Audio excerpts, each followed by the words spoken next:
Uso capião. Vamos falar aqui alguns detalhes sobre esse importante instituto do direito civil. Muito bem, pessoal, sejam bem-vindos aqui ao canal. Meu nome é Lucas, sou o professor Lucas e estarei aqui com vocês sempre discutindo temas relevantes de direito civil e processo civil. Se você ainda não se inscreveu, não deixe de se inscrever, dê o seu joinha e comente e compartilhe para que mais pessoas possam estar conosco nessa jornada aqui de aprendizado. O que eu quero falar com vocês aqui hoje sobre o uso capião, na verdade é apenas fazer uma pincelada geral do que é o Instituto e trazer dois questionamentos interessantes, muito comuns, envolvendo herdeiros, quando ocorre o falecimento e se em razão desse falecimento outras pessoas terão ou não direito ao uso capião.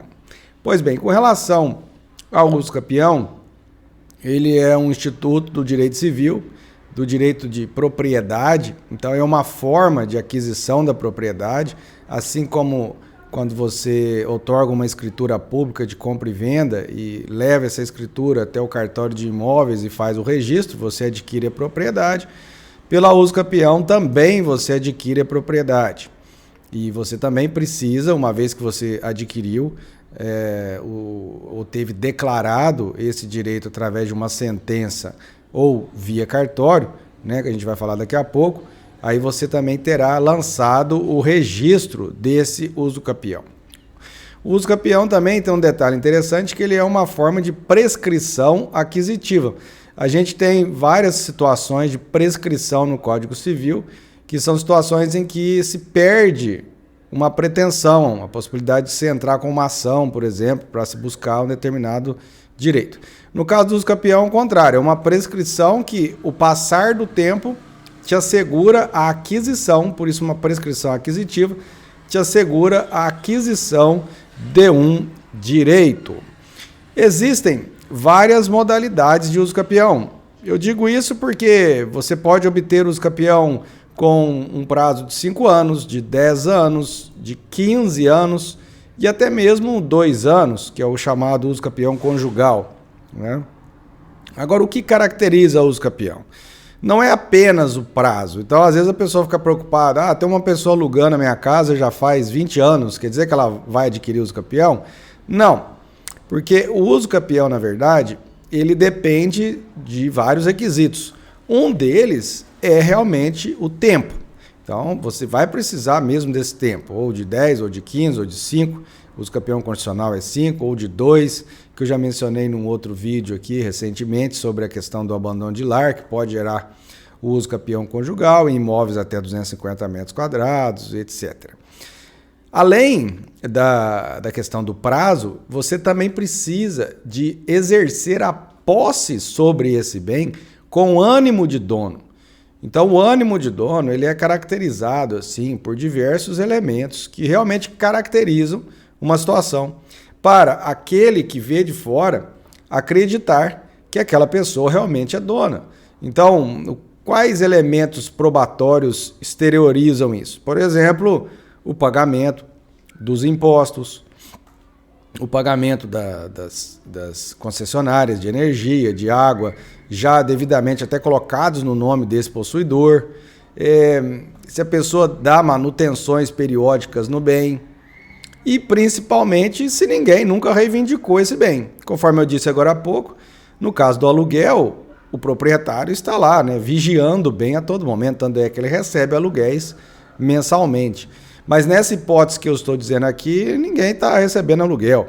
Então essa pessoa, esse possuidor, ele estará nesse bem, exercendo essa posse diuturnamente, como se dono fosse, de maneira duradoura, ininterrupta, e ao passar do prazo mínimo, né, dependendo do tipo de uso capião, mas vamos pensar assim, não tem documento nenhum, é um imóvel grande, ele já possui outros bens, etc, etc. Então, 15 anos seria um prazo do chamado uso capião extraordinário.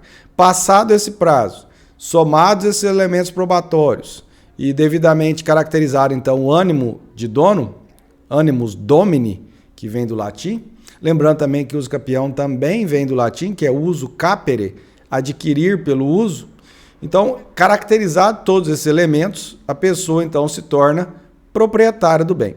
ele pode buscar esse direito judicialmente através do advogado, que vai mover uma ação de uso capião, e o juiz, ao final, estando realmente comprovado, vai declarar essa posse ad uso capionem em favor do autor da ação.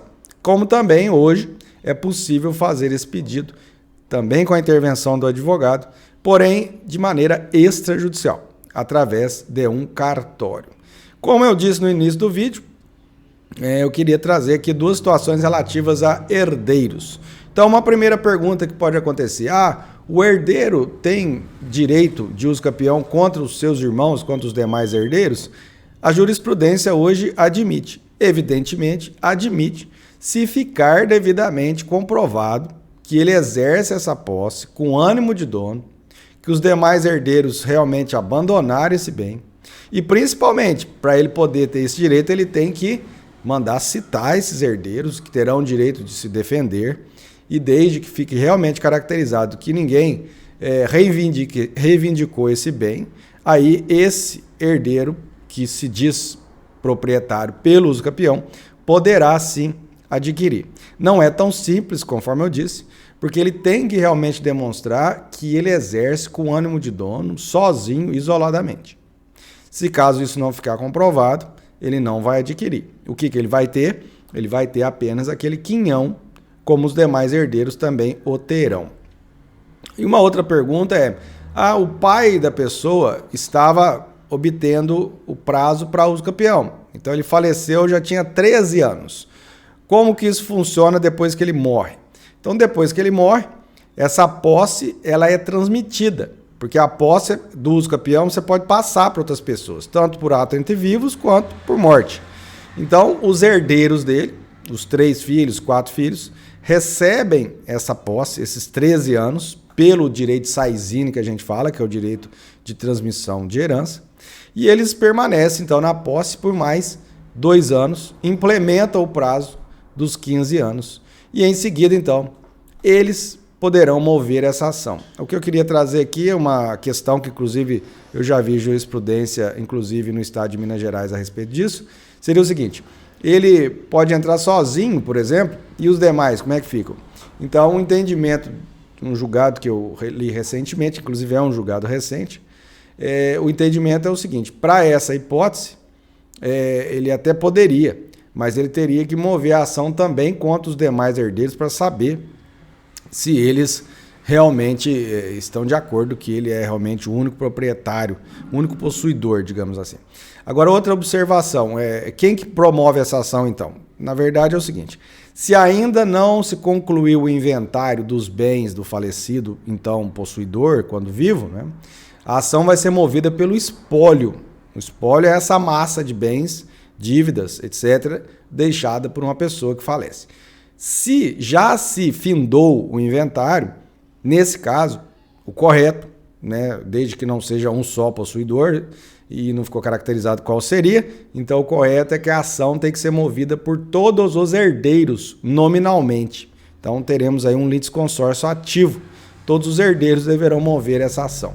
Muito bem, foi uma visão rápida e bastante concisa do que seria o uso capião e trazendo esta dúvida muito comum a respeito dos herdeiros.